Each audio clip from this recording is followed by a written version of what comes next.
Ojeda, del Carrión, bueno, hay varios ríos por aquí, el Murevo que va para abajo, y este es el Boedo y la Ojeda. El Boedo es otro río. Entonces son pequeños valles. Nosotros vamos a estar en esta parte primera de la mañana, en este lado de las montañas, y luego cruzaremos un vallejo, iremos a Valle Espinoso de Aguilar, ya entramos en la zona del pantano y ya ustedes luego seguirán para Brañosera. Entonces aquí tenemos un ejemplo de templo pequeñito que ha sido lógicamente remozado en bastantes ocasiones. De hecho se nota la diferencia de la piedra, ¿verdad? Pero la cuestión, la suerte que tenemos es que tenemos ahora interviniendo en estos templos. Entonces, por ejemplo, a mí me gusta enseñar esta portada, que es súper sencilla, porque estuvo mucho tiempo tapada, no se veía. De hecho, yo las primeras veces que empecé a venir por esta zona, hace muchos años, no estaba. Entonces, con las obras que se van haciendo, con las intervenciones que se van haciendo, nos vamos encontrando estas joyas. Esta iglesia es de reducidas dimensiones, no tiene un ábside semicircular como esperaríamos en un templo románico, como veremos más adelante, es cuadrangular. En un momento determinado, hasta de finales del 12, el anterior, que creemos que sí era forma de tambor, debió hundirse y se construyó esto ya en el 14 o así. ¿Qué nos ocurre? Necesitamos documentos o carbono 14 para irnos diciendo las cosas como han ocurrido, pero en general mucha gente me dice, pero los templos son originales, los capiteles son originales y remozados, limpiados, sobre todo los capiteles han estado tan buenos porque si tenían mucha suciedad del humo de las velas, del incienso y tal, pues nada más que le quite esa suciedad parece que están hechos ayer, ¿no? Entonces este templo, si lo vemos por el lado norte, solo tiene una saetera, un contrafuerte muy exagerado, tiene como tres partes. Tiene la parte del ábside o cabecera, la parte que sería de la nave con esta puerta en el norte. Las puertas que están en el lado norte son mucho más sencillas por las inclemencias del tiempo, para que no se estropeen. Y ahora iremos a la parte tercera, que es donde está la espadaña. Y la nobleza, en el siglo XII, sobre todo el XIII, tenían dos funciones mientras los maridos estaban guerreando por ahí. Tenían que traer herederos al linaje para engrandecerlo, y por otro lado lo que tenían que hacer es demostrar que en esos pactos de vasallaje que había con los reyes por arriba y con otros señores menos importantes de su cena por abajo, que estaban alineados con los intereses de los reyes. Entonces, en el caso, por ejemplo, de Alfonso VI, que se casa con una francesa de la Borgoña, está claro que con Constanza a nosotros nos sorprende que de repente ese rey done tierra en la Borgoña a un monasterio que se llama San Pedro, porque nuestra lógica es: yo dono tierra cerca de un monasterio que está en mi reino, y además para que ese monasterio se vaya haciendo más grande, que es lo que va a ocurrir con varios de la Ojeda, como San Andrés o Santa Eugenia. Pero eso es en el siglo finales del 12-13. Al principio es una estrategia. Por ejemplo, las damas de esas familias importantes de la llanada, y dice, pero ¿para qué si tiene cerca otros monasterios como los que vamos a conocer luego en La Rioja o en el mismo País Vasco, Estíbal y todo eso? ¿Por qué? Bueno, pues siguiendo esta lógica. Pero lo que hacen es que en esa iglesia, además de donar, hacen iglesias en las que entierran a su difunto. Y esa política de linaje, de enaltecimiento, hace que a lo mejor en una zona muy pequeñita de un señorío de esta familia haya iglesias por todos lados. Entonces, aquí esa teoría se cubre en algunos sitios. Todos nos hemos pasado por Prádanos de Ojeda, y en Prádanos hay había 3 monasterios, 2 iglesias, bueno, y quedan algunas ermitas. Aquí lo que ocurre con el románico de Concejo es que se va repoblando a la vez que se va reconquistando. Y todas estas iglesias pequeñitas son fruto de esos dos factores. Por un lado, la necesidad de consolidar población. Cuando la población con Alfonso I y II va bajando las montañas para volver a ocupar estas tierras, recuerden, con la invasión musulmana se van hacia arriba.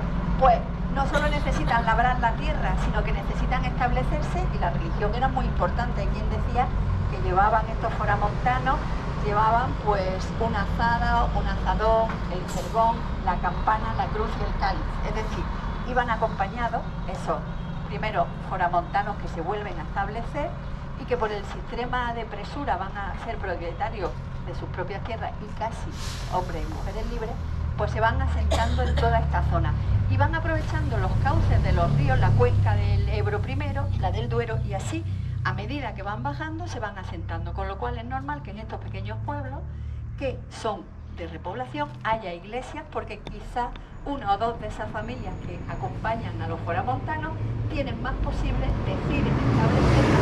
Entonces, bueno, pues tenemos además esa política de los linajes de favorecer ciertas iglesias para que se notara el poderío, ¿no? Por eso, en esta zona donde se están construyendo monumentos que tenemos ahora, monasterios como San Andrés de Arroyo y Santa María la Real, muchos reyes, o sea, los principales dan dinero y muchos nobles van al albur de esas fundaciones haciendo iglesitas más pequeñas, pero también pagando a esos grandes artistas. Y eso se junta con una calidad de la piedra estupenda para tallar y con unas escuelas de talleres locales que van a aprender de esos maestros. Vamos a hablar hoy mucho de Juan de Piasca. Santa María de Piasca está camino a Potes. Ahí hay una fantástica iglesia, Santa María la Real de Piasca. Además, tenemos nombres conocidos como el que vamos a nombrar varias veces, que es Juan de Piasca, que aprende con esos grandes artistas que van a venir al albur de la corte de Alfonso VIII y Leonor de Plantagenet a toda esta zona. ¿Por qué cuento todo esto? Porque esta iglesia nos parece una iglesia muy rústica, por románico rural, ¿no?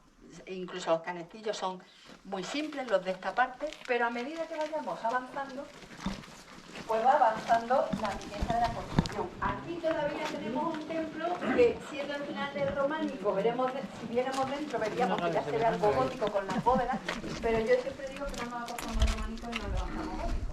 Entonces, estos contrafuertes, la ausencia de ventanas, nos van indicando que estamos todavía en el románico, pero el elevarse el templo y hacerse más grande, va dando esos pasitos hacia el gótico. Tenemos una espadaña que acaba a piñón, son las que son de triángulo, es de 3 campanas. Y es muy curioso porque según el número de vanos que tenga, tenemos San Andrés de Arroyo que tiene 5, tenemos la Cristiana de San Salvador que tiene 4, y luego mucho, incluso podemos formar y le dio un nombre, la dorada encarnación, porque esa luz del sol en determinados momentos del día pues hace que parezca que está como encendida, ¿no? Encarnada, o sea, encendida, como le he dicho.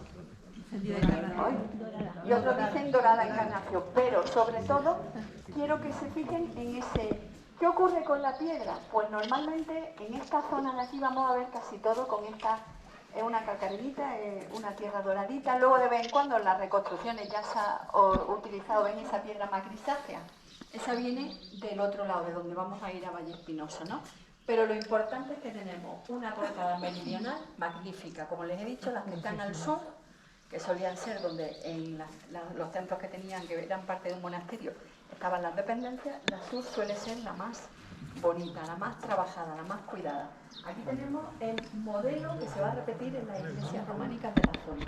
Un pórtico adelantado, a veces en otras iglesias están entre dos contrafuertes. Algunos de los templos no solo trajeron su fe, sino que muchos trajeron reliquias. Por eso también a mí me hace mucha gracia que los nombres de muchas iglesias de por aquí son de santos que son mártires de Córdoba, que toda la vida San Cancillo, Santa Victoria, San Pelayo, que he oído los nombres, y ahora tiene por aquí también iglesias bajo su apología. Vamos a ir a los capiteles. Aquí tenemos un par de personas que están muy deteriorados, pero se ve claramente uno de las características de románicos que aparecen seres humanos o seres fantásticos o animales afrontados, es decir, pareados de dos. Lanceolando un león, pero normalmente en vez de un caballero solo, en este caso hay dos. Cuando es Sansón desquijarrando al león, lo hace él solo a mano, desquijarrar es rasgar, romper la mandíbula, aquí lo están abatiendo dos personas, dos caballeros, y bueno, todo esta simbología de lucha con animales como los leones, aunque el león también significa el significado del Hijo de Dios, de Jesús, por su fortaleza y su nobleza, pero en este caso simboliza la lucha entre el bien y el mal. Si seguimos avanzando, vemos aquí un hombre que está tocando un instrumento medieval, una fídula, aquí dos bailarinas contorneándose, ¿las ven? Con las manos en la cintura, sí. Se pueden acercar. Aquí está otro señor que decían que estaba bebiendo de un barril, pero es un instrumento musical también. Y aquí tocando el arpa salterio, que es otro instrumento. Es decir, tenemos una escena de baile, de fiesta, Al lado tenemos la lucha del bien y del mal. Y luego aquí, que no se identifica, ¿verdad?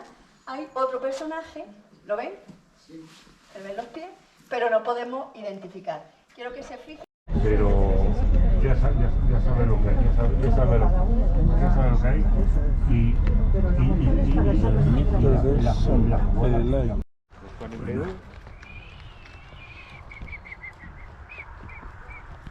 Disfruten del paisaje, el verde. Yo es que soy muy despistada, pero bueno, había visto que pensaba que era foto. ¿Dónde está José? Aquí. José, que vamos a salir en la tele. Que salgo mal.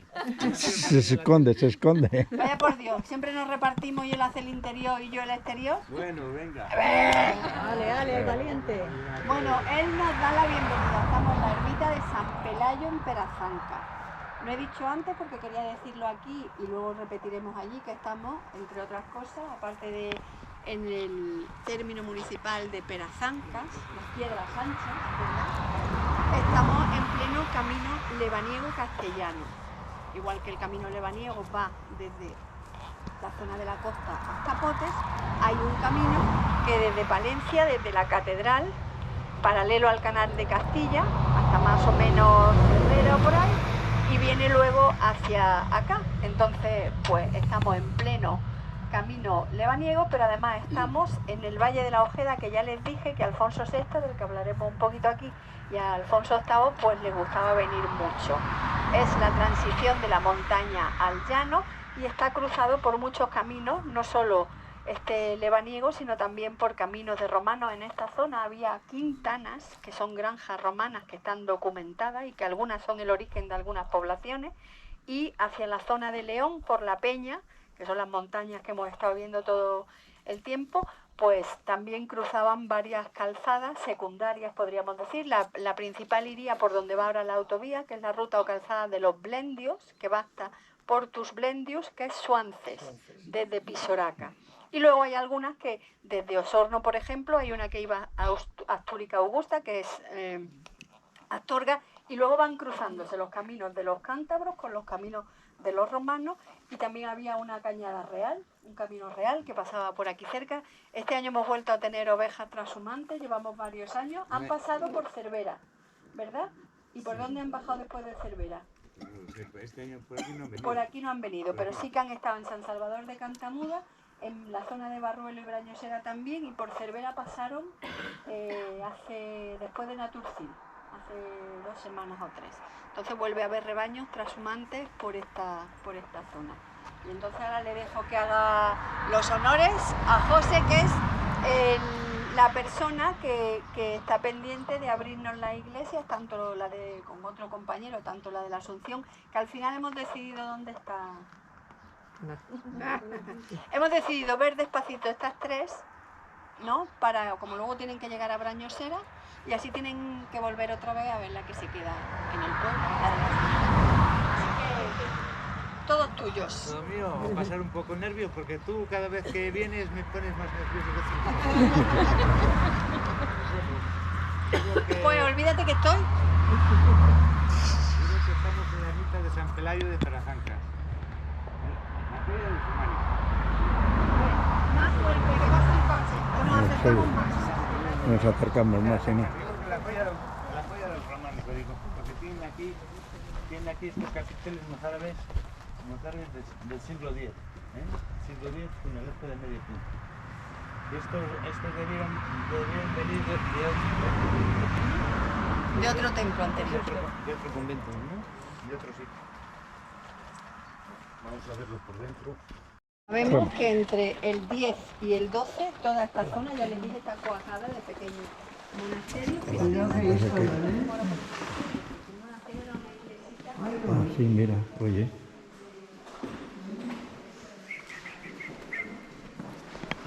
Pues mira, oye. Aquí alguno dormía antes, ¿no? Digo yo. Que parece un ataúd.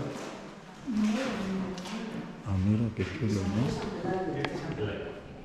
Esto es San Pelayo.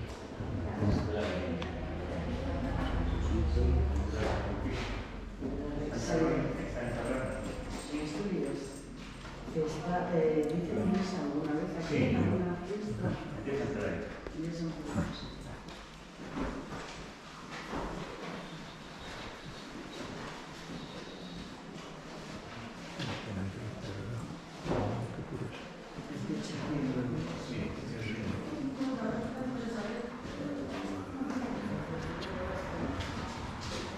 Se coge bien, ¿eh? Es pequeña, pero se coge bien. Entramos todos. Entramos todos. Entramos todos, sí.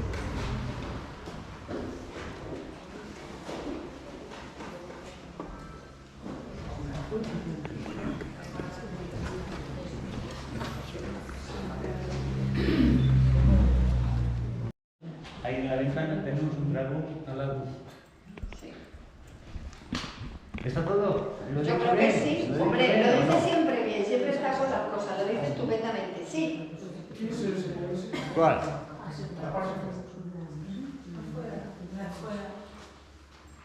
¿Hay pinturas? ¿Y ese de arriba? Sí. Ese de arriba es el rey. Tenemos San Pelayo, San Isidoro, en los interiores tendríamos también Caín y Abel, parece, ¿no? Sí, pero que no se sabe dónde está. No se sabe dónde está. A ver, ¿por qué tenemos las pinturas una parte sí y otra no? Pues por el sistema en el que se realizaban las pinturas, que eran al fresco. Entonces, Perazancas y Barrio de Santa María y Santa Eulalia son las únicas que conservamos del periodo románico. Luego tenemos una colección muy interesante de pinturas del 15, que son las que llamamos del maestro de San Felices de la Castillería, que yo le he dicho siempre a Ana que eso da para otra excursión por una parte de la montaña palentina y el Valle Cántabro de Valdeolea, porque hay 6-7 iglesias con esas pinturas góticas. Se hacen esas góticas y estas románicas del mismo modo. Se pone un mortero de cal primero, más rudo, luego se pone como un encalado más fino, con una cuerda pintada de una forma muy curiosa que ahora no recuerdo muy bien, se hacían los marcos donde se iban a pintar las escenas, a veces se pintaban los fondos, se dejaban esa silueta y luego se iba rellenando. Claro, esto se hacía al fresco y el muro absorbía parte de la pintura, luego había que retocarla con pinturas que se hicieran pues como los óleos de ahora, pero con los materiales que tuvieran antes, algunos pigmentos naturales y algunos aglutinantes también naturales.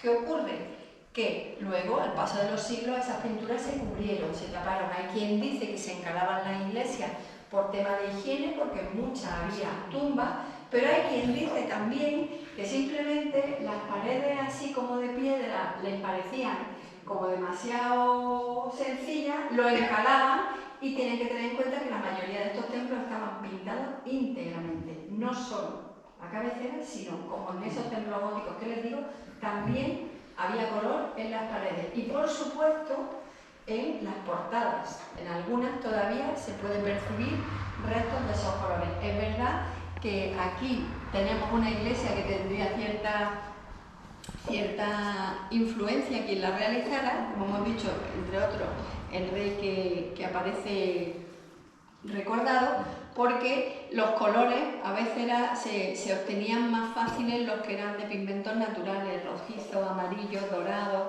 tal, y aquí no se ve hoy muy bien, pero hay algunos que son azules y los azules era más difícil de conseguir porque eran más caros. Entonces tenemos un templo que, como ha dicho él, es de una sola nave y con materiales reutilizados mozárabes.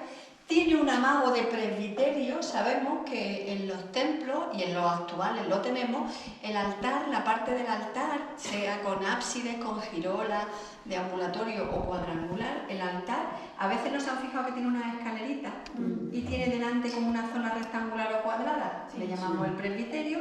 Esa es la parte en la que lo divino y lo humano se mezclan. Aquí es muy reducidita, es solo este trocito, ¿ven? Pero en muchos otros templos, en algunos que vamos a ver, se marca tanto en altura como los prerrománicos tenían una iconostasis, una verja de piedra o una cancela separando. Entonces tiene que quedar claro la parte más divina, más sagrada y la parte del pueblo. En los altares normalmente abajo había reliquias, en este caso probablemente de San Pelayo, hubiera alguna reliquia, y este jovenzuelo era un mártir cordobés que había sido capturado en una de las razias de los musulmanes en el norte.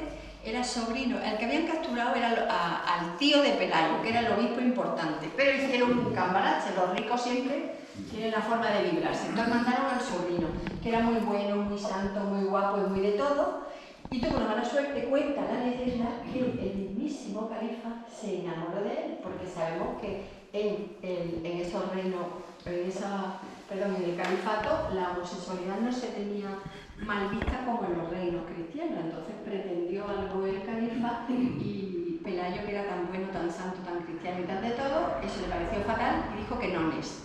Y la venganza fue que